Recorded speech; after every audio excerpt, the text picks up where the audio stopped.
Do you want to tell people about the cake you made while we're waiting for the live stream to get started? Just in case people have allergies or anything. Yeah. I just have leftover ingredients from that bake-off, so I made a cake. Sounds like so much love in that cake. You're like, oh, I just took the random stuff I had left in mine. It's a vanilla I cake. threw some icing on top. There you go. So no, there's no nuts in it. There's no nuts. It's just dairy, and the frosting is mascarpone cream. Just eggs, dairy, milk. No nuts. Great. No flour either. Yeah. There's obviously flour. We have flour, guys. Oh, it does have flour. Cake connoisseur.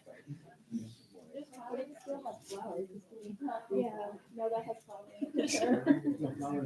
Okay, should we get started? Yeah. Why don't we get started? Bismillah, Bismillah, walhamdulillah, wassalatu wassalam ala rasulillah, wa ala alihi wa sahbihi wa barak wa sallam. Assalamu alaikum wa rahmatullah. So we're picking up on hadith number 15 of the 40 hadith of Imam Nawawi. People want to pull it up on your phones. If you could maybe share with the people next to you if they don't have it in front of them. There's people who are new. The semester just started. We also have some new folks in the room. If you want to help people kind of get situated as well. We've been looking at this book. It's a collection of hadith. A hadith refers to an action, a saying, the tacit approval of the Prophet Muhammad, peace be upon him. So if he said to do something, he did something himself, or he saw you do something and didn't say, don't do that. It all encompasses individual narrations that are called hadith, that make up the prophetic tradition, what we call the sunnah, the authoritative example of the Prophet Muhammad, peace be upon him. In the book that we're looking at, it's a collection of 40 hadith. In essence, it's actually 42 hadith in this collection, but it's called the 40 hadith of Imam Nawawi. He was a very prolific scholar of Sunni Islam, authored many texts on a variety of topics. Of knowing what's in their hearts, because we don't know what's in people's hearts. To have a sense of how the inward relates to the outward, this is giving us a few different ways of understanding. Somebody has iman in Allah. Someone has faith in God and faith in the reality of standing in front of God one day, then they're going to speak good or not say anything at all. Somebody has faith in God and the last day, then they are going to honor the rights of guests. Somebody has faith in God and in the last day, then they are going to take care of their neighbors. You see, as a metric, it's not just about me adopting qualities myself, but as I start to assess like the company I keep, the people that I frequent, who it is that I have admiration for, the ways that I want to be in places where my heart is surrounded by hearts that are soft and tender. May Allah enable us to have hearts that are like this and to be surrounded by hearts that are like this. There's certain things that fundamentally you can see from this, and we're going to delve into it a bit, because you're going to want to think, like, why do I associate with people who lie so much? Why do I associate with people who gossip so much? Why do I associate with people who backbite so much, who curse so much? Why do I associate with people who just always have an opinion or a thought or an idea? They're constantly just ridiculing, mocking, joking in ways that they're not conscious of the outcomes of their words. Why am I around people who share things when they don't know what they're talking about, right? Because it's not just about the lying and the cheating, which is a problem, but people who make claims that, well, God says this, or the Prophet says this, or Islam says this, right? Why do I not associate more with people who take care of their neighbors? You know, in our tradition, a neighbor is 40 homes to your left, 40 homes to your right, 40 in front, 40 behind. You want to, like, be in a place where it's probably remarkable that the person that you hang out with knows the names of the people that live next door to them in their apartment building.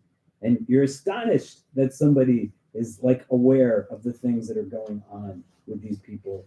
Or they have a tendency to take care of newcomers, of guests. Their homes are places of accessibility and not places that are conditional or qualifying who's allowed to have access into them. But it's setting a prism of, hey, like, I should probably be somebody who espouses these characteristics, but I want to also spend time with people who espouse these characteristics, you know?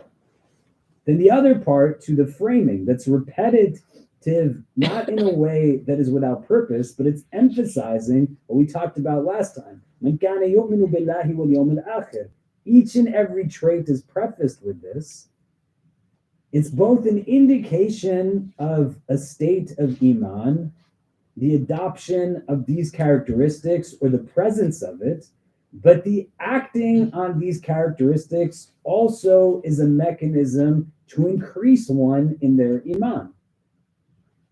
So if you are able to implement the character trait of فَلْيَقُلْ خَيْرًا أَوْ لِيَصْمُتْ, that you speak khair or you're silent, you speak good or you're silent, the act of speaking good or the inaction that renders silence, both will have impact inwardly on the state of your Iman. May Allah make us the strongest of believers, right? And it's applicable to all of these traits. It's not an exhaustive list, but it's going into this mode that understands, it's giving an indication that if somebody doesn't do this stuff, that it's showing like, well, where are they at inwardly? Where am I at inwardly? But also the ones who do it, I want to be around people like this. And then secondly, like the acting on it enables me to have a metric of strengthening my inward state through the implementation of this. Does that make sense? So in this first part, مَنْ كَانَ يُؤْمِنُ بِاللَّهِ وَالْيَوْمِ الْآخِرِ فَلْيَقُلْ خَيْرًا أَوْ لِيَصْمُتْ. If you don't know Arabic, it's fine. Don't worry about it. English, you work with the English, right? Whoever is regularly believing in God and the last day, let them speak good. Let them only utter what is good or be silent.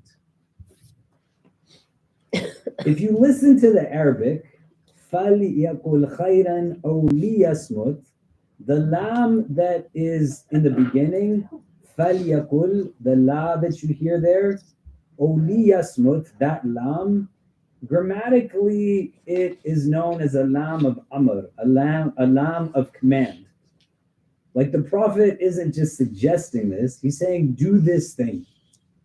Every lam does not mean that when you hear it in its Arabic, but in this hadith, that's what it's referring to. And in particular, the emphasis here, right? There's variations of this hadith that doesn't say liyasmut, but it says yaskut. And yaskut also means be silent, right? Does anybody speak Arabic in the room? And when your parents want you to shut up, like what do they tell you? It's good. Huh? It's good. Yeah, right? So what's the difference between yasmut and yaskut? Because they both get translated as silence in English, but there's a difference. That's why they're two different words. Does anybody know? I think one of them would be more than the other. Like one of them would be also like mentally not thinking. What does samt mean in Arabic? It's a complete silence. Yeah. Like if somebody is mute, they can't speak, they don't have the capacity to, right? You say yes, but it's saying I have the ability to talk, but I'm just choosing not to talk. Liyasmut is saying like be silent in such a way that even if you had the ability to speak, you're behaving as if you don't even have the means to talk. If it's not good, you should adopt an attitude as if you don't have capacity to utter words at all. That's how serious it is.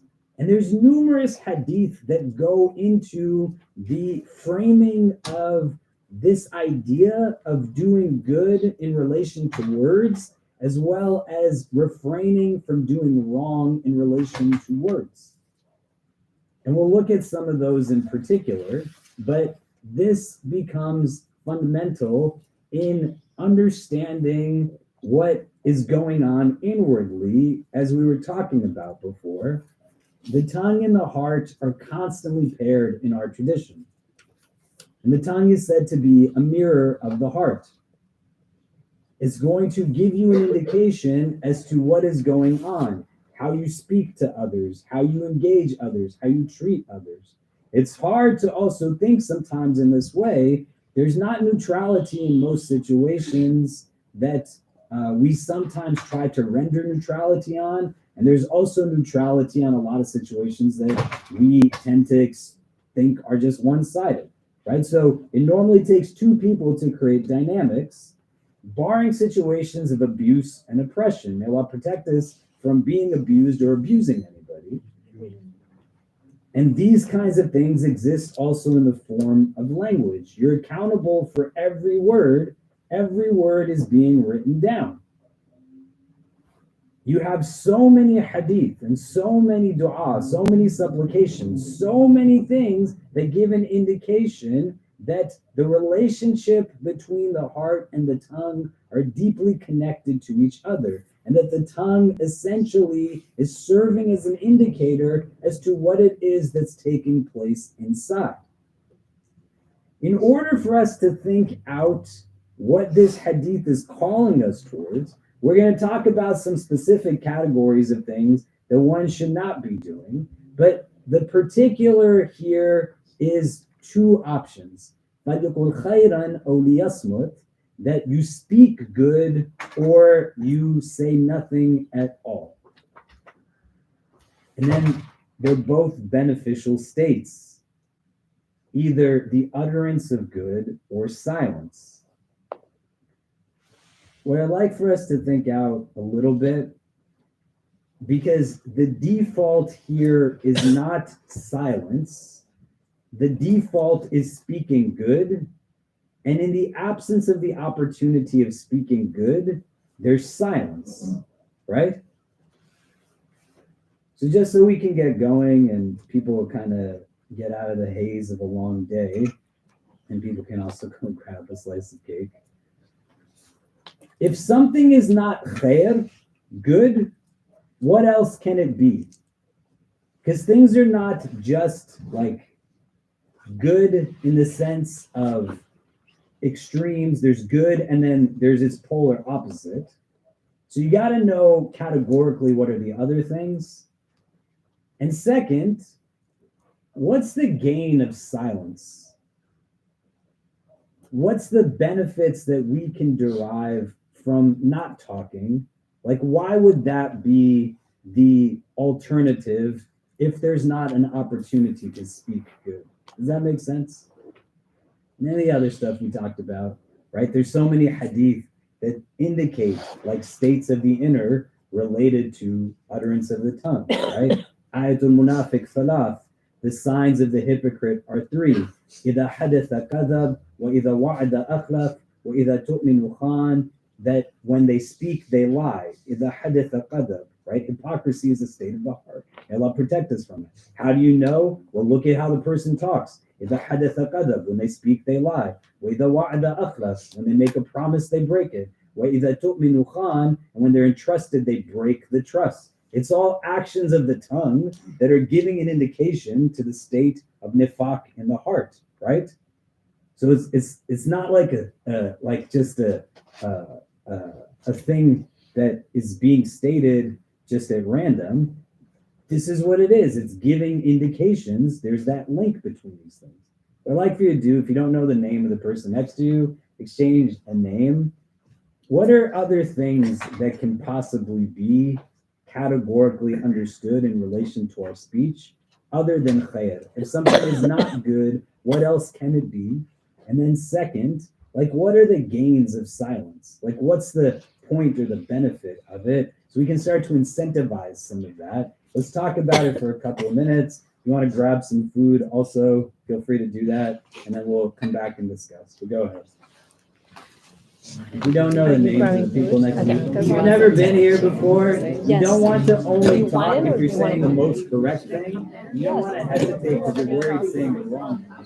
Just share your ideas. If you see somebody that doesn't have someone they're talking to, just bring them into your group so that they have someone to say. What's up? Are you getting food or are you reflecting? I was so bad at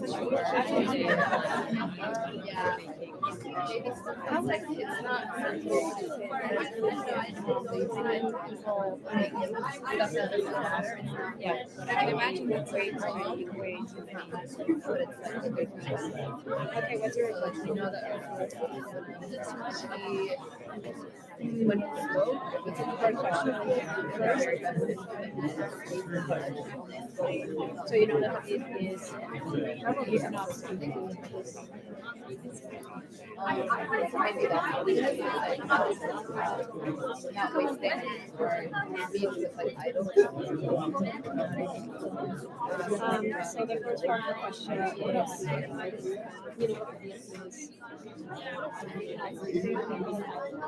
so first part of the question is, what are the things others are good? What are those other things? What are the things?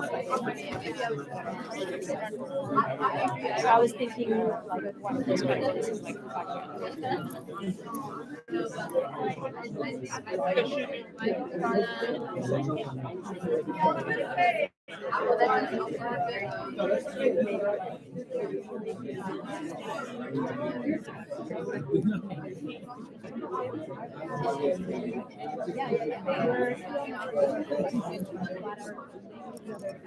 yeah, 100%.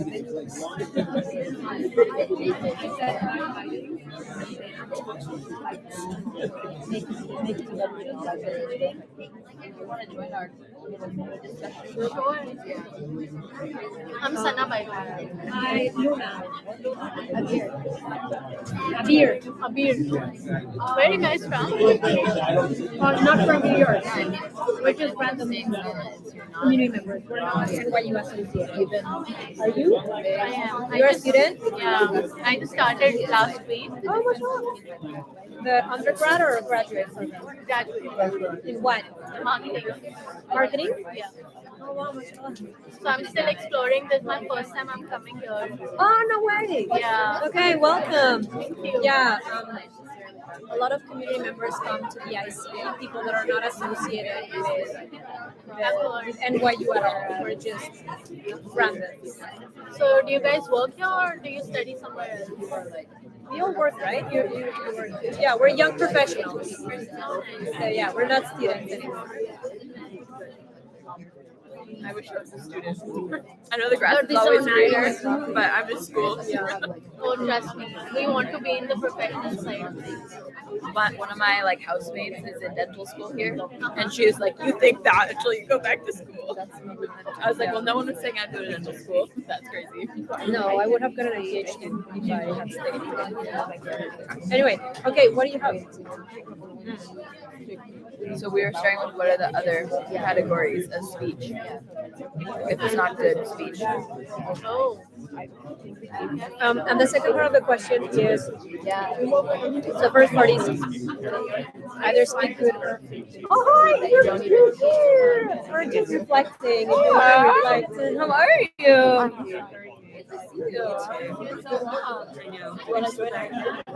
I would do, but then I'm teaching the person. Oh yeah. Oh, okay. We'll catch up. And the second part of the question, so the hadith is speak good or be silent. The second part of the question is what are the benefits of being silent? What do you think? Well, not doing harm, the absence of harm, which isn't like necessarily like normative things. I don't know. I would want to rephrase it more like responding to a situation more than reacting to it. It doesn't necessarily mean to be silent. It also actually makes me think about, like, I feel like Imam Khalid used to say a lot, like, you don't always have to, like, say something necessarily. Like, we're always, like, really quick to, like, give advice, and we're often not, like, most qualified to give advice. Or to state your opinion about stuff. Yeah, like, sometimes people just need you to listen and, like, keep your mouth shut. So that's, like, maybe another value of your speaking. Yeah. Yeah.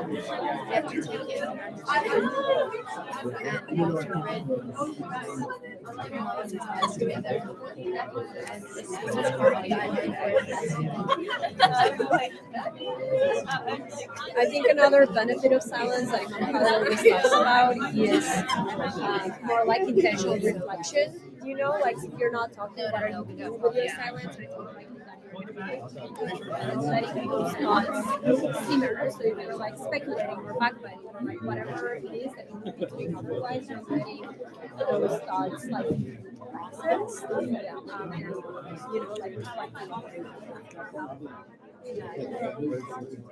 What other categories you guys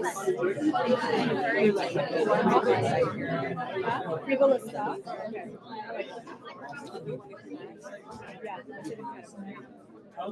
Like frivolous and shallow. Yes, I appreciate it. Yeah,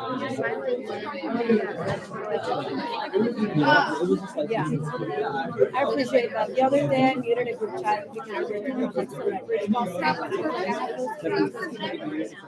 Yes, absolutely. If they were talking about celebrity gossip,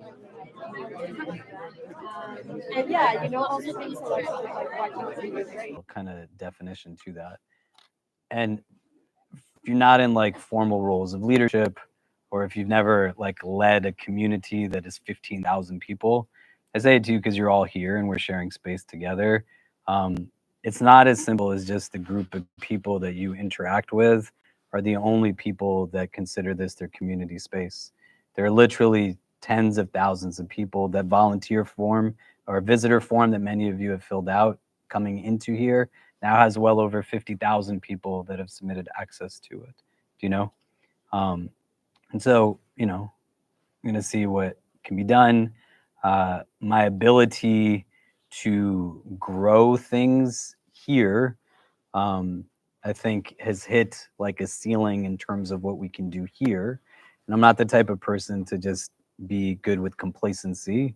I think Allah has given me certain spiritual gifts, alhamdulillah, that I want to continue to use as best as I can, and not just kind of sit comfortably in a space when I know there's things that I can still be doing for other people. I just don't know what those things are, do you know? But I can't explore what those things are because of how much I love people here. I don't want somebody else to say that, hey, Khalid Latif was talking to us about doing this thing with us, and then someone else is the first one to tell you that I would be leaving my role here. Does that make sense? Yeah, kind of. Okay, we can talk about it more if we need to. Just kind of be mindful.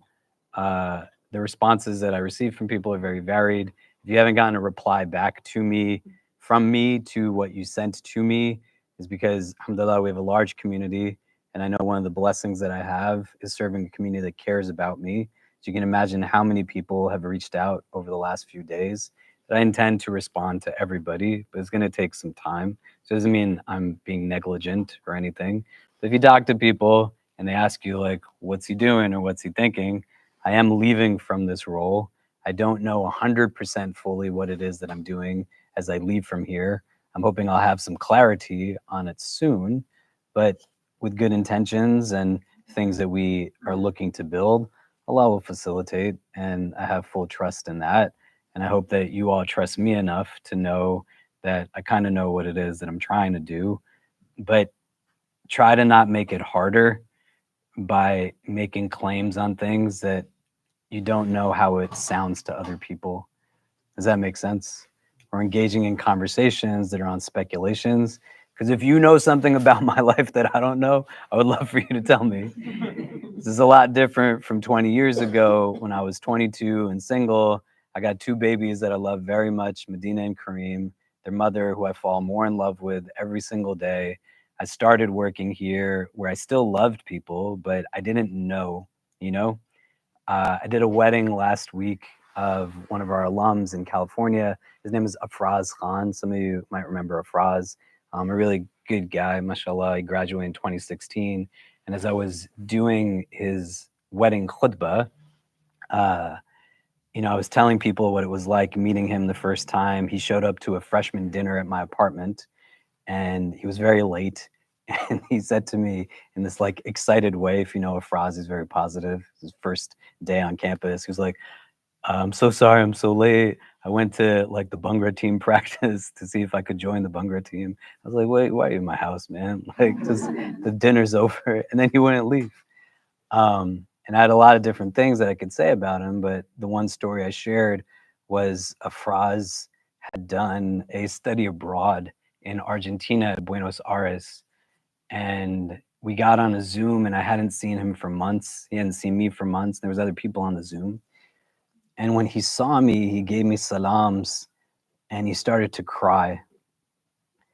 And I got off of the Zoom, and I was probably in my late 20s at this point. And I realized how much he loves me. And it allowed for me to be open to the idea of how much I love him and how much I love all of you. And a lot of that just comes from experiential understandings. And so it's very different from when there was less and I still loved people. I just didn't know, but now I know how to name it differently. And I'm trying to do what I can that's best for the sake of our community in specific here, as well as more broadly. A lot of those still have undefined variables, and you just got to be patient with it as a process. And that's where we tie a camel and we put our trust in Allah, and then we just move forward, do you know? But if you can help me out, because there's a lot of people in this community now, every time anybody has a conversation that isn't conscious of how it sounds to someone, you're getting another person who's reaching out to me saying, well, so-and-so said you're doing this, or so-and-so said you're going to do this, or that this isn't this, or this isn't that.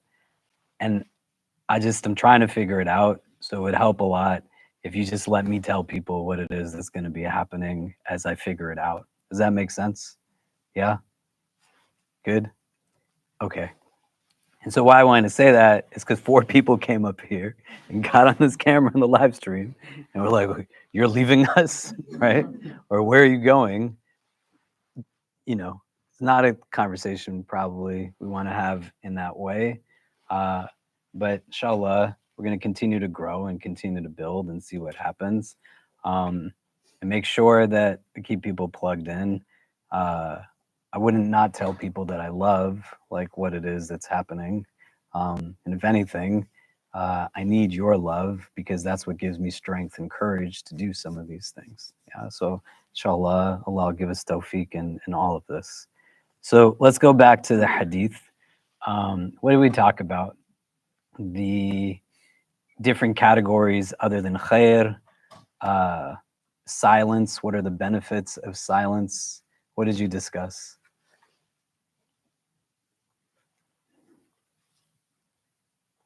Silence, you can hear more, you can listen and understand more other people talking, and you own into inner thoughts. Amazing, right? But relate that now to speaking.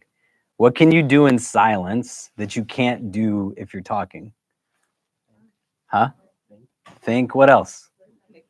Reflection. Yeah. Understanding. Yeah. You can't learn if you're not listening. And you can't listen if you're the one that's talking. And if you're always talking and you're always speaking, like there's no room to listen, and silence creates that for us. There's hadith where the Prophet ﷺ says that in silence there's safety. Do you know? It doesn't mean that you don't speak khair when you have the opportunity to, but if you didn't say the words, then you wouldn't be accountable for the words that you said mindlessly. You have to understand these hadith that we're looking at all together.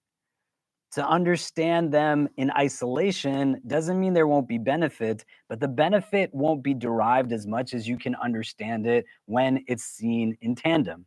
So hadith on intentions is going to be really important here, and to understand just how mindlessly you can speak versus what it's like when you have composure and mindfulness.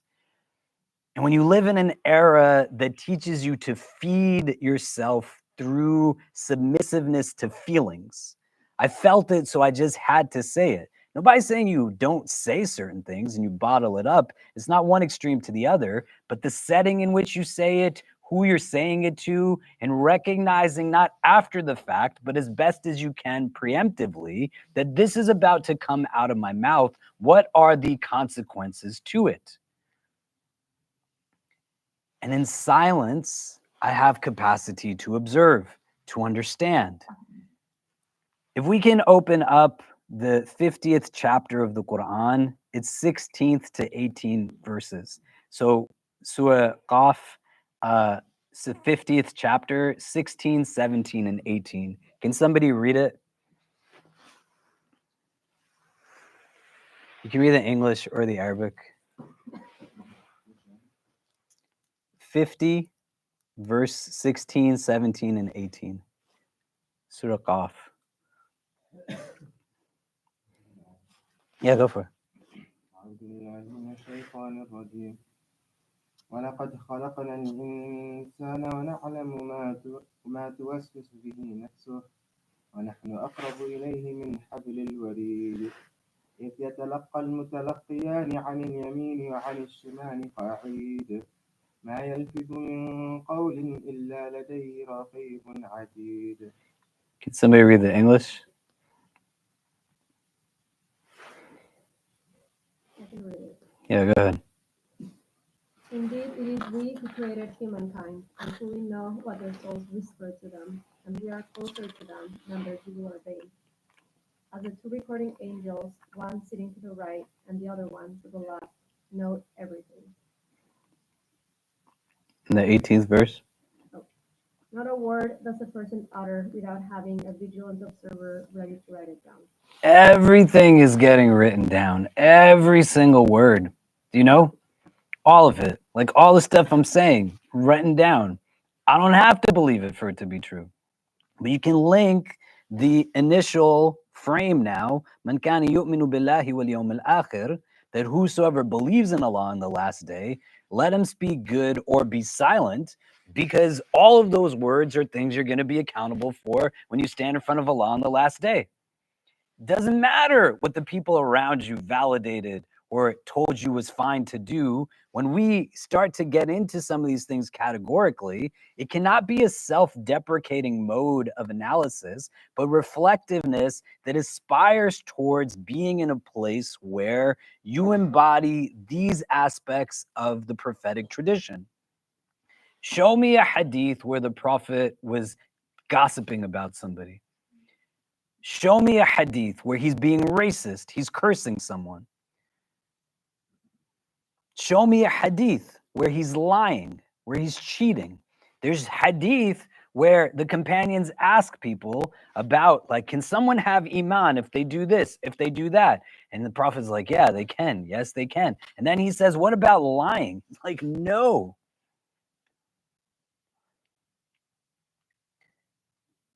But when you read the Quran as a guide that's not just about the few verses that are around practice and ritual, but you see it in addition to its theological teachings, to its teachings of historical occurrences, its teachings of parables and wisdoms, but also as a book that gives you an ethical framework through which you make decisions. The theology should influence the behavior and the ethics.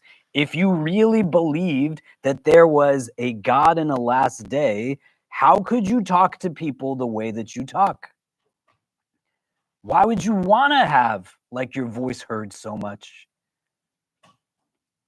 Always have something to say, always answering a question, having a deep desire to have an opinion on every single matter, as opposed to finding solace in the reality of just saying, I don't know, and then letting somebody else speak who does know. فَلْيَقُلْ خَيْرٌ means like you should speak if you know, but why are you speaking when you don't know what you're talking about? Who is it that you're trying to benefit? Is that really going to do well by your heart, or is it just fueling your nafs and your ego? And the consequences of words are important because they have as much of an impact, if not more so, than other ways of hurting people. Just like they have capacity to bring ease and to bring healing. And you know it's true. Think about how many wounds exist in your inner being through things that you have simply heard people utter to you. And it could be yelling and screaming and abuse. May Allah heal us from these things. But also people being condescending, also people just being straight blunt and matter of fact. Think about how many times people didn't apologize and didn't seek forgiveness. They didn't express gratitude or appreciation. The consequences of feeling people's entitlement and sense of exceptionalism and how it is that that creates burdensomeness, all of it manifests in language, in words, in communication, right? And it can be really heavy. As much as also think about moments where somebody's words just enabled you to feel whole again. Somebody's words made you feel understood. The recognition of it gets rooted in the understanding of the theology. These verses of Surah Qaf, they replicate message that the Quran and the Hadith tell us again and again and again. And the Prophet is saying that if you are quiet, then you're safe. You don't have to be a part of the conversation just because your friends are a part of it. You don't have to jump in and just add fuel to the fire. And where you will interject, you can see this interchangeably. The default is speaking good, and the default can also be silence. And in those moments of silence is where there comes now an opportunity to observe, to reflect, to contemplate, and to really think about what is it that I'm putting into this world that isn't just coming as an output of my hands, isn't just coming as an output of my exertion, of my physical being, but just what it is that I'm speaking. The entire religion is rooted in an oral tradition that is based off of an orated text that is said to be recited. It is all about language. It is all about sound relevant to language. If you ever heard, like, are any of you in this room like professional singers or like trained in any kind of musical instrument? And it's not so we can point a finger, music's haram. Like, we're not trying to catch you in a gotcha moment, right? So do any of you know how to play an instrument really well? Huh? No? Okay. I used to play the clarinet. I was in a jazz quartet, right? My mother used to tell people that I played the flute, and then I did not play the flute. I played the clarinet. I taught myself how to play piano, right? Even if I didn't know how to do those things. Do you know?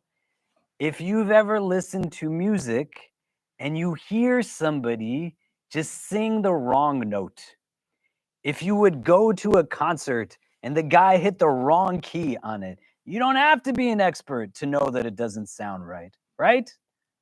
Right? You can just tell that doesn't sound okay. That's how we respond to language and sound and aspects of communication, verbalized and non-verbalized. This is why you don't even have to know the Arabic of the Quran, but if you hear it recited with both inward conviction and in proper recitations, it's going to leave you in tears and you don't even know what's being stated. And the nature of this, just imagine how impactful it would be if you did know what it said. That isn't about learning Arabic, because you can learn Arabic. There's a lot of Arabs who don't understand what the Quran means. Like, to know its meaning is very different from knowing its translations. Do you see? But it's all about words. It's all about language and the conveyance of things through communication. And every single thing is being written down, man. You can find solace in the theology. This is what we said last time. Man kana yu'minu billahi wal yawm al-akhir. Whoever believes in Allah in the last day, then even at the very least, you find solace that my God is witnessing this happen to me. My God sees this person who's supposed to be a caregiver, who is talking to me in ways that no person should talk to another human being. My God is seeing my father speak to my mother like this while I can hear it. My God knows what that group of boys was saying about me, trying to give into their egos and speaking in ways that no person should speak about their sister, let alone any woman. It all comes down to language. Silence enables us to just comprehend, understand, reflect, listen, and learn. And learn about myself through myself. Why do I say what I say? Why am I not saying the things that I'm not saying? Why am I attracted to certain types of speech? Why am I moving away from other types of speech? Somebody tries to bring instruction to my heart. Why are you lecturing me? But I'm so keen to go and sit with people that I know the crux of our conversation is just going to be us speaking poorly about others. How can it not be a metric of assessing what my heart is attached to? Do you get what I mean?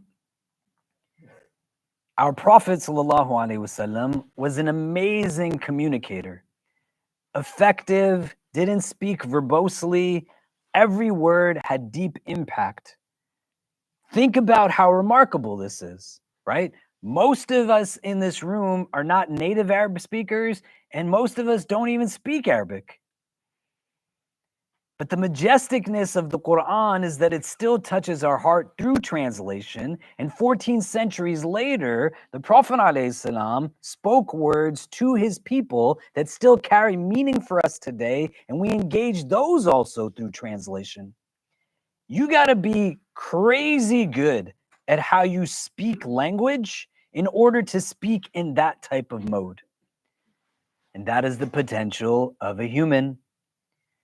If Allah wanted you to bark like a dog, he would have made you a dog. He didn't make you a dog. He made you a person for a reason. And a distinguishing factor in our existence, a variable that makes us human, aside from intellectual capacity, is our ability to express. Do you understand? And we weren't made to express in any way other than humans should be expressing. فَلْيَقُلْ خَيْرًا أَوْ لِيَصْمُتْ also means that if I caught myself in speech that was not good, then the good thing to do is to seek forgiveness. There's always room to go back and embody that first frame. But it's got to be rooted in something that's just bigger than the self, that would allow for me to then understand with both a self-accountability as well as what do I fundamentally want to be fueling how I live in this world. And it can't be a desire to be known or to always be the one that is talking. And I know the irony that I talk more than most people do, If you come and hang out with me, I don't really speak a lot. I would prefer to just be sitting on my couch and not saying anything. Growing up, I was pretty quiet. And if you come and sit and talk to me in my office and you try to understand, well, how do you articulate in this way? I have tens and thousands of people's stories sitting in my heart because I've listened to them in a way that I hope is what I draw from my tradition, that my prophet didn't talk so much. He listened to people and carried what they carry inside of them. Do you see? Silence can allow for us to be expansive in our perspectives, to hear what it is that is fully capable of people actually hearing, but transitioning from what people hear to being people who actually listen to what's being stated, to listen to what's being experienced. Do you get what I mean? Not a listening to respond or to refute, but to simply understand. And in comprehension and an understanding is a key avenue to contentment. How are you going to know what it's like to be homeless other than you go and you talk to a homeless person and you just listen and be silent and understand? How do you know what it's like for somebody to be a refugee? When I come back from some of these sites and I share people's stories, it's not so there's an unreasonable expectation that you go and fly into a conflict zone, but you listen so you can understand better what is it like for that child who had a missile fall on their building in Gaza and all of their family died. The only way we can understand that is through hearing them, correct? Silence has the ability to break all of it down, all of it. When you fought with that person, you were not listening to them. You were too focused on letting your voice be heard. Not even that they heard you. You just wanted to hear yourself be the one that was speaking. So we don't want to undermine that aspect of silence. There's a reason why in the Jummah prayer, you don't talk, you don't type, you don't text, you don't eat, you don't speak, you don't exchange salams. The khutbah starts, you just sit and you listen.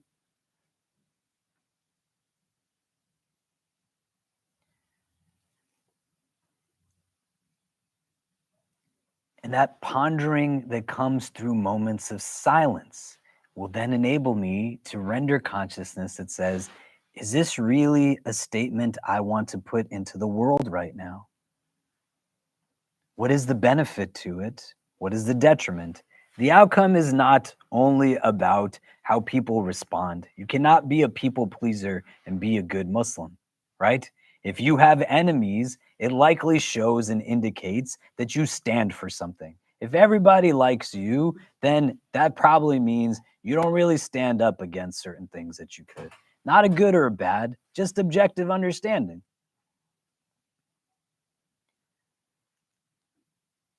But words become the conduit to this. Communication, for us to distill it in our tradition, is not just what is spoken, but you live in a technological era that you can't just think about it in the sense that you know it, but you have to comprehend it, that it enables you to, in a given day, speak more through text message, social media, and other apparatus than at any other generation ever possible. I get shocked. There's so many people who have my phone number, and I'm shocked how it is possible that people have time to like text as much as they text. Maybe it's just me because I'm an old man and I just don't get it.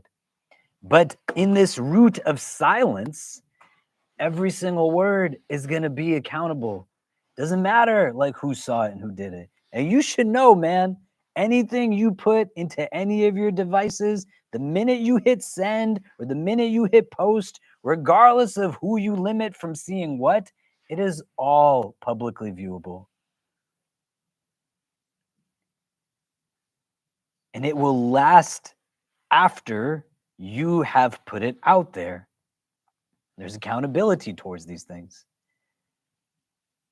And you think about then also how remarkable it is that the Prophet spoke the way that he spoke. And on record, all of this stuff that he did and said, and all of it is there. And what is there that can be held against him?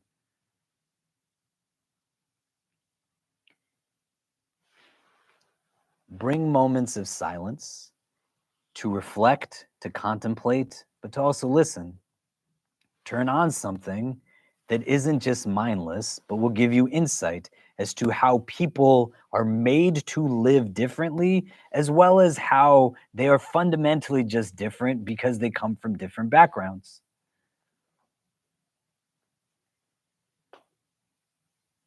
What do you think is going to be right now for somebody sleeping in the cold, a migrant who still is worried about getting raided by ICE agents? And they don't have anything. I was in Tennessee last night. I slept in a hotel in Mississippi. I still am trying to figure out how that happened. And we were raising funds for winter efforts for people in Gaza. Children right now are dying of hypothermia in Gaza. May Allah make it easy for them. You ever see a baby, when they're taken out, they're layered more than adults. Babies have less body mass, and surface area proportional to that body mass is different than us as adults.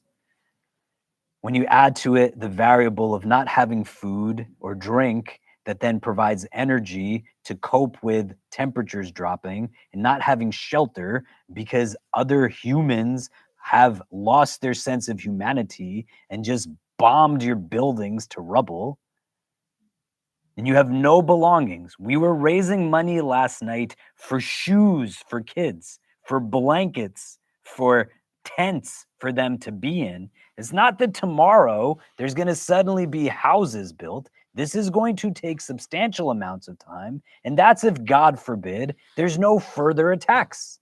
May Allah make it easy for them.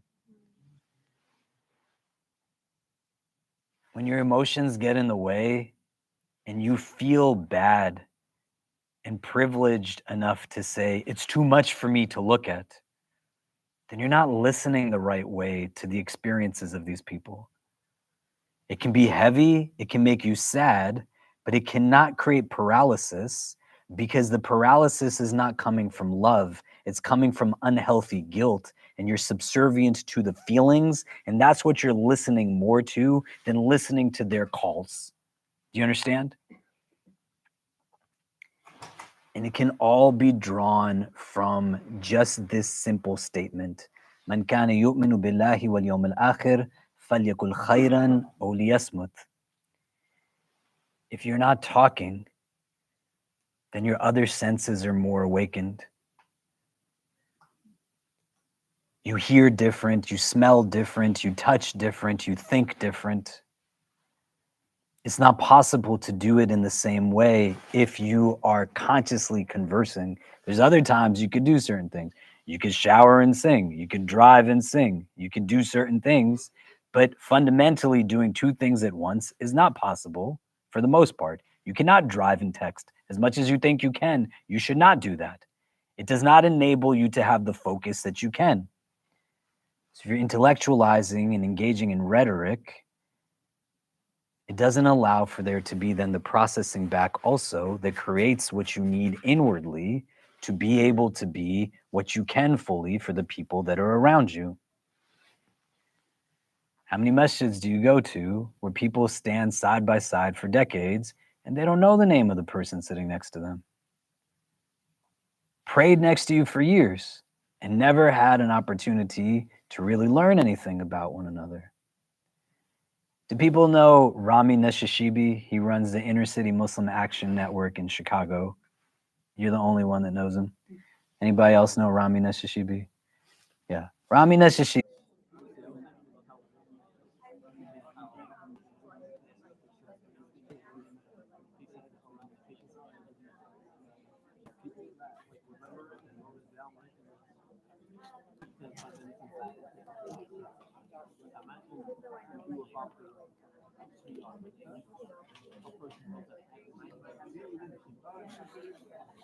before I afterwards wouldn't be able to go an entire day without at least one bad thing coming up. You don't say that. You don't say that.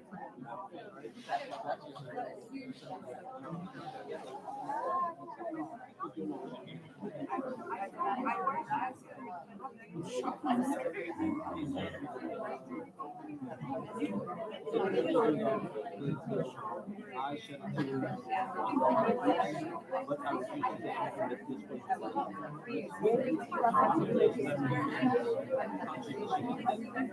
he would not allow bad words.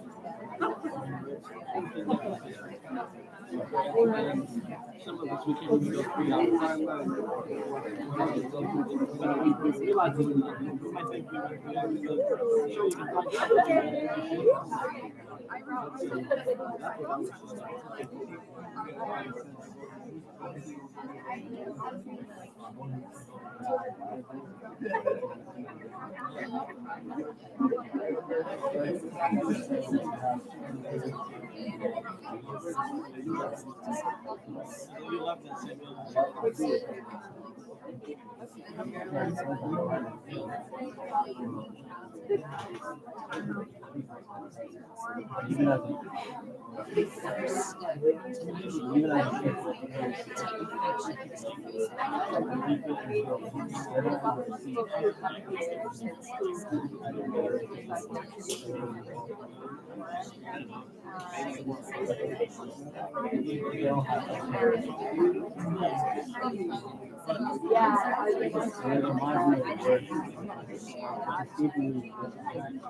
But saying that, and then even saying it in class, like saying that, they're like,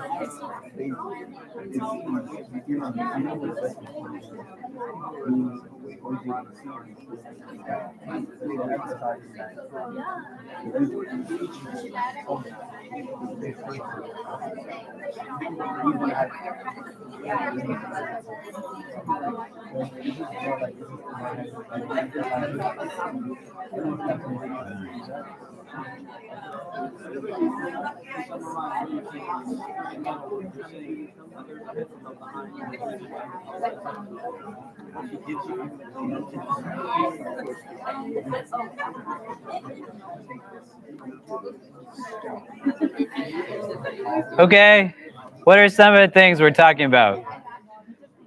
What are coming up for people? What's people taking away?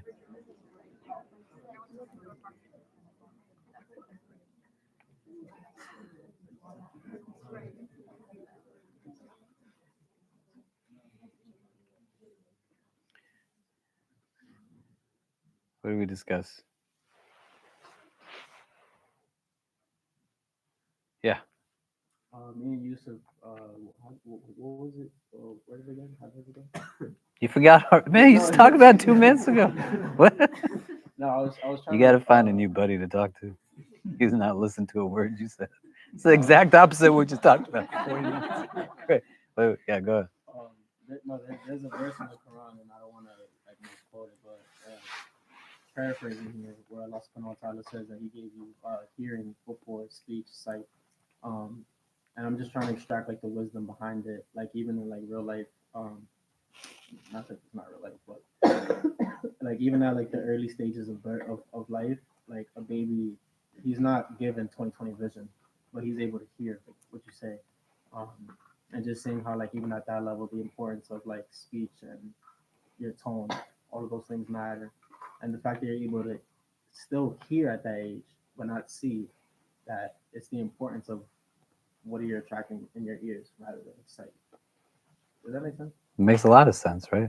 I don't know if we talked about it here or in the Sira class that we do on Wednesdays, right? But we're talking about kind of distinctions between sight and listening skills.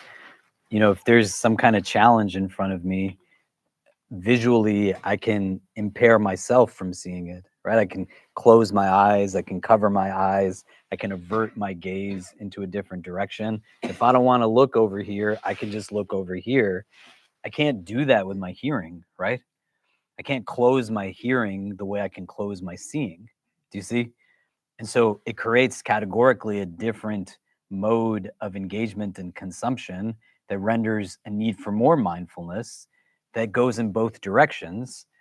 Someone might not see what you're doing to the extent that they'll still be able to hear it, right? I work with a lot of survivors of abuse. May Allah make it easy for them. The number of people that I sit with in my office who, if I was to generalize, which I don't like, but the overt generalization I'd be comfortable making are challenges they have with family comes up like consistently. There's a lot of people who, when they're kids, sitting behind closed doors, trying to just pretend like something's happening. They don't have to see it to be able to hear it. You can still hear it. Do you know? And you want to be mindful about the words you're putting into people's ears, because it's an acutely different sensation that doesn't have the same capacity for being limited the way sight can be limited. Do you see what I mean? Does that make sense? What else did we discuss? Yeah. We were talking about the cultural differences, and how like so Islam espouses on how we should be listening more, but then in like the like corporate workforce, like you want to be the loud, like they tell you to be the loudest one in the room, like you want to have that kind of presence. So just the difference between like navigating like how to, you know, like when to be silent and when to speak up. Yeah. And this is where we have conflict with prevailing norms sometimes, but intention is something that becomes important to understand. Like, what am I foregoing of my character in pursuit of what exactly? Do you know? And how do I expose myself to circumstances of balance that, if in certain settings I'm overexposed to what creates imbalance, I have to be that much more deliberate and diligent of being in spaces that then create balance. Do you see? And it's not in a vacuum, but rhetoric that you're exposed to from early stages of socialization that create core belief structures that are heavily formulated through the words we hear and the words we don't hear. How many times did you hear you were a screw up versus people told you they were proud of you? How many times were you made to feel through headlines on news stories or through the way political platforms amplify certain messages that make you feel like I just got to lower my head and not rock the boat, so to speak, right? Language is something that we become subservient to. And the words that we consume, it becomes impactful in the modes through which we choose choices and how it is that we fundamentally engage. But the unconscious development is going to have impact. We want to, at a certain state, see where we have to unlearn things in order to then learn other things, and acknowledge that where we came from doesn't have to be something that I despise, but it plays a role in me being who I am at this moment and can inform where it is that I go going forward. Do you know? And still within the prism of ethics and etiquette that I am engaged in, that's not a moral relativism. We talked about this last time. It's not that speaking good or being silent is good because I think it's good, but it's prefaced in principles of theology because for us, the intention is speaking good or being silent is good because Allah and His Messenger told us it's good. Not because I just believe it to be good, because then I can pick and choose versus saying, like, it's all good, including the things I struggle with and the things I don't fundamentally comprehend. And when I can nurture it to a place that says, this is the basis of my decisions, I then have a different capacity that I'm not yielding to it just because it makes sense to me alone as the criteria for its implementation into my life. Do you see what I mean? Because then if that comes, then I can make sense of things that fundamentally I'm going to still have accountability towards. Do you know? And they can be tough decisions in tough circumstances. Do you get what I'm saying? Does that make sense? And culture comes into it also, right? Like, I'm from Pakistan. We speak Urdu in Pakistan. I don't know how many of you speak Urdu or Hindi or cognates of it, but like the word in Urdu for woman is aurat, right? Yeah. It's got embedded in it the word aura, which is what? Like the parts of you that you're supposed to cover. So the language is gendered in and of itself. That's already giving an indication from a cultural standpoint that a woman is something that is supposed to be hidden away. Do you see? Our tradition teaches us that you don't turn the female servants of Allah away from the masjids. Like, you don't. There's still understandings of etiquette and ethics, but culture and norms of culture can also influence how it is that we understand things, and it impacts now us in certain ways unconsciously, and we don't even think about it. How many of you have ever thought about the word aurat coming from the word aura? But it's the same thing, right? It's a derivation of it. Do you see? And it plays roles now in creating for us indications of certain things. Do you get what I mean? So in this space, I'm supposed to be like this. And then the consequence that comes is that it will cost me my job, right? And these types of hadith that are theologies that form ethics can create for us strategies as well, where we have not a need just of job creation for people who are working entry level or like salaried, hourly waged positions. But I would argue like it's really hard for people who are working in middle and senior roles because they don't have an economic independence from the systems that oppress them. And at any given juncture, language has made it clear that if I don't fall in line, I will lose my job. And people who have lots of money or the ability to make lots of money, if the job hiring strategy wasn't just in a place, even if it was just about creating job for the most underserved and underprivileged, that would be amazing. And may Allah make us a community that creates these things. But also creating alternatives so that people don't have to compromise on their ethics to be in spaces where they're the only person that is of their background. I spoke at a major international law firm last week on a panel, and they kept saying, you're the first Muslim that's come to speak about this. You're the first Muslim to come to speak about this. And then they said, we don't really have that many Muslim people that work here. And I was like, well, I just prayed with a bunch of people. So clearly you do. Do you know? And they're like, well, how can we be more supportive? And I was like, well, you have this Middle Eastern, North African affinity group, which is nice, but all Muslims are not from the MENA region of the world. And when you're telling people we don't have like religious affinity groups, what you're saying to them is that your religion doesn't have a place here. They're becoming subservient to language. Do you understand? It's all comes down to words and language. Do you see how it works? Does that make sense? What can something be if it's not khair? And we'll wrap up soon. What can something be? And this first part is the one we're going to talk about the most. The last two we'll do in one session. Not that they're unimportant, but the relationship to words, the tongue, is so emphasized in our tradition to be mindful of speech, not to walk around on eggshells, but to be in a place where you habituate yourself to have consciousness and a sense of accountability towards the words you're putting out into the world. Other than khair, what are other things that your words could fall into then categorically? If it's not good, what else could it be? This is what we talked about, or asked you to talk about like 50 minutes ago. Sorry it took us so long to get back to it. What else could it be if it's not khair? Huh? Neutral? What is neutral?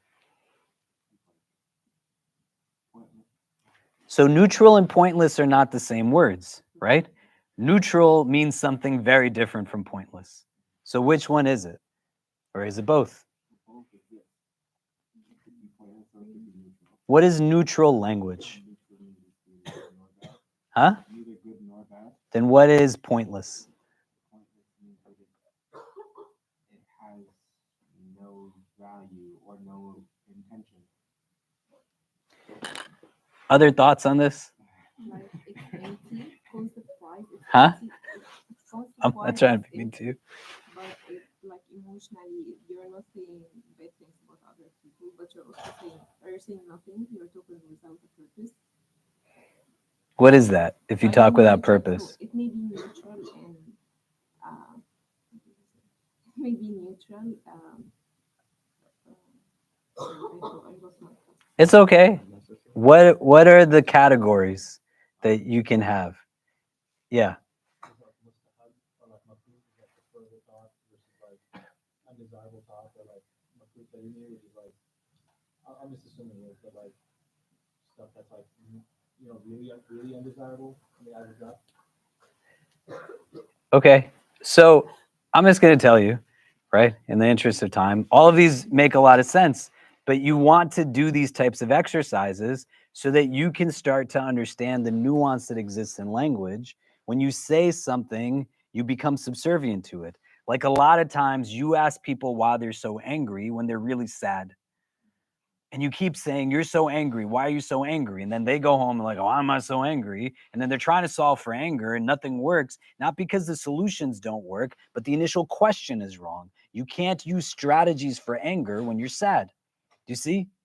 And then if I hear from the time I'm little, I'm so angry, I'm so angry, I'm so angry, I'm going to grow up and think that I'm so angry. Do you know what I mean?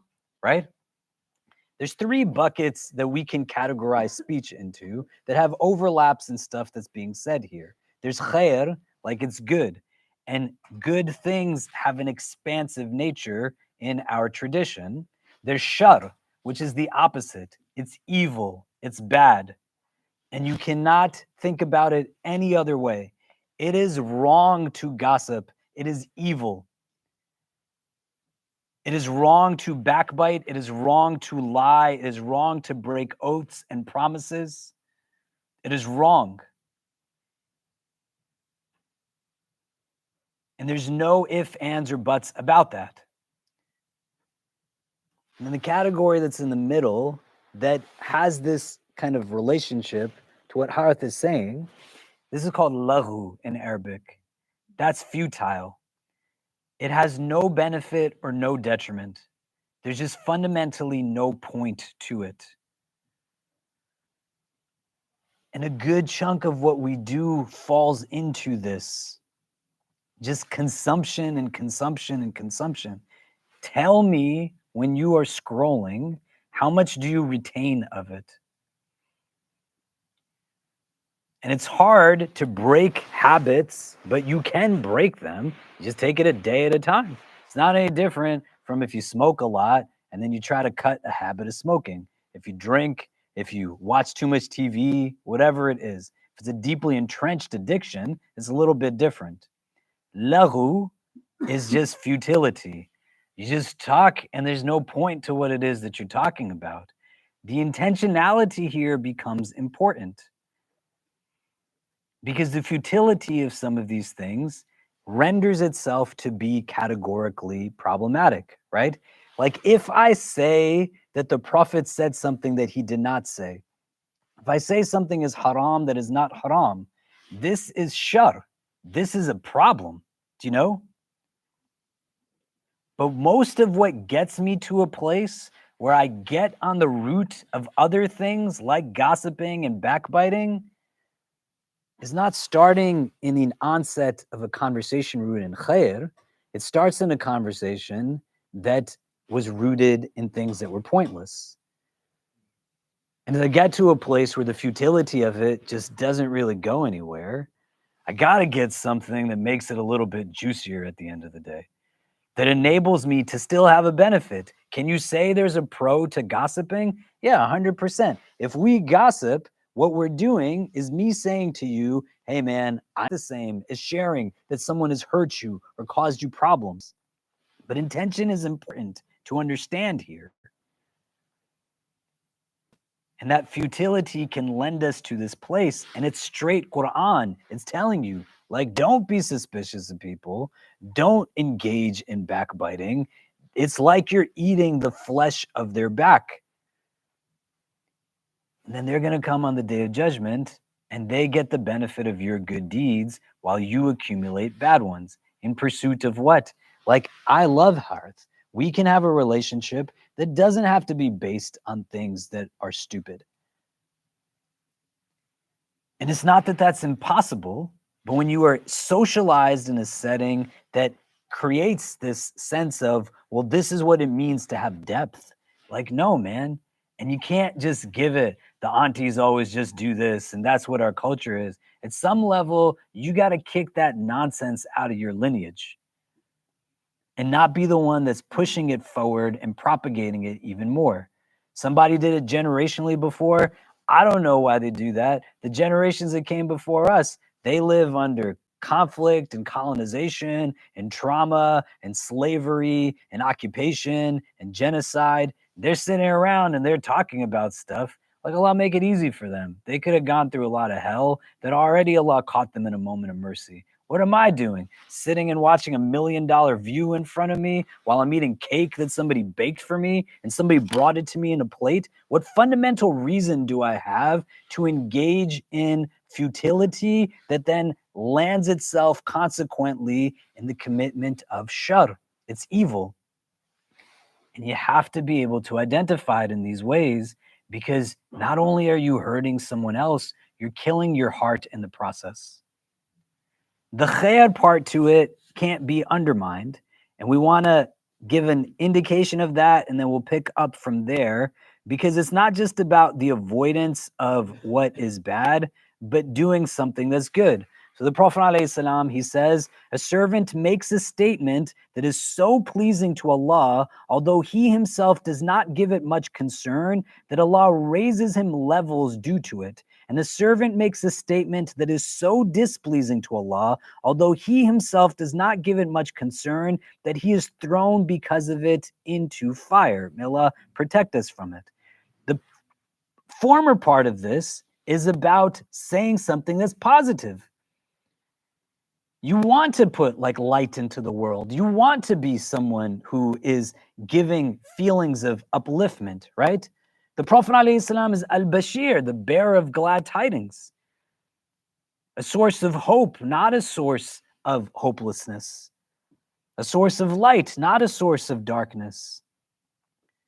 With intention, you give salams that you really want peace to descend on this person who is living in this world that is so agitating and so much in conflict. With a heart that's present, I'm making this dua for you. Assalamu alaikum. And when a person of Iman can recognize this as a fact, that my words have ability to be pleasing or displeasing to Allah, and I can render this now in a place of consciousness, I'm going to embody this a little bit differently. Some of the things that we want to give an indication to, for example, of like what are good. I want you to like think about this hadith that I thought was really, really important, right? Shall I not inform you of a deed, the Prophet ﷺ says, which is more virtuous than fasting, praying, and giving in charity? They said, certainly, O Messenger of Allah. And he said, it is that you make things right between people. Spoiling the relations between people is the cutter that destroys. It doesn't mean that you tell somebody who's being abused that they got to get stuck with their abuser. That's not what this is saying. But a good chunk of us add fuel to a fire where there's an opportunity to reconcile hearts that are not in the frame of abuse and oppression. But what are you using in that moment? You're actively choosing your words to either bring hearts together or push hearts apart. Over what exactly? And the resolution, if you think deeply about a hadith like this, resentment can be toxifying. You give somebody who has a justifiable sense of anger an inroad now into unrighteous anger. It can pollute their inner self, that can create now that much more of a disarray. And all of it just comes about how it is that you're talking to somebody, and how it is that you use your words as a source of khair. This is the best of creation, sallallahu alaihi wasallam, better than fasting, prayer, and charity. Yes, like tell us, certainly, O Messenger of God, it is that you make things right between people. Spoiling the relations between people is the cutter that destroys. Who is it destroying? Not them. It's going to destroy you, man. Why would you want to be that person that is breaking hearts apart? Do you see? Still within reason. Do you know? Right? So it's not like, oh yeah, I knew that guy, you were going to get married. He deals drugs to third graders, but I didn't want to like break your hearts apart. No, that's not what the hadith is saying. Do you know? The hadith is saying that you know your friend is being an idiot, but because they're your friend, you're just letting them feel more entitled in their ignorance and not setting them straight that they were actually wrong in the way they treated somebody. You know that fundamentally your words are not creating healing. They're a band-aid that is creating complacency to get you out of the longer term need of addressing something that if you get through it is going to actually make the bond stronger. And who is it that wants us to be separated? The shayateen come to Iblis, they come to Shaitan, and he asks his followers, what did they do today? And entity after entity says, and he says, you achieve nothing. And then one comes and says to Shaitan, today I separated the hearts of two people. And he says, you are the best of my followers. Because the minute you can create that kind of divisiveness, that kind of division, it's really hard to bring people back together. How many places you go in this country, man, and there's a masjid here, and then there's a masjid down the street from there, and nobody's in either of the masjids because they were built on enmity. They weren't built on love.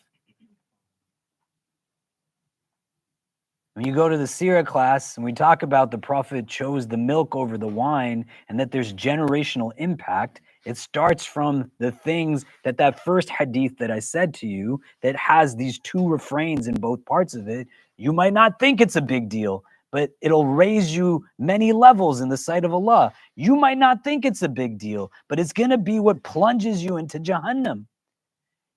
Because the whole idea isn't about what you think, it's about what God thinks.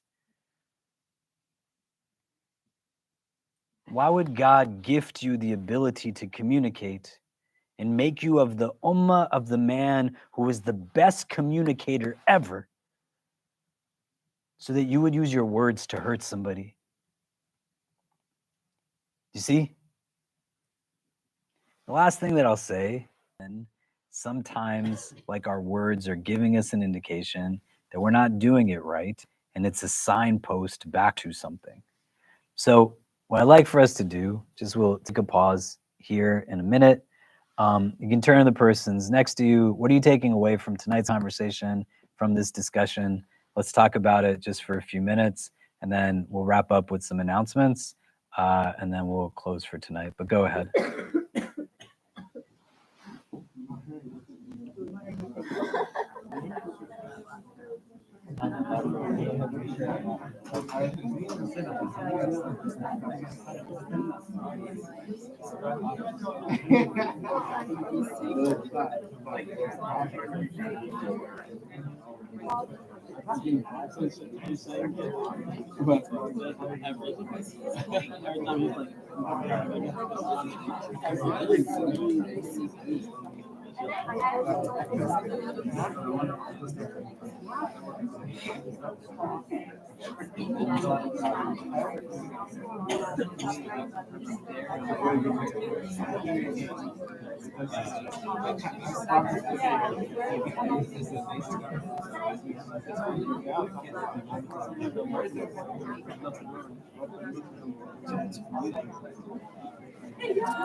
Like such a beauty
Yeah, I guess my question is like, how does that apply to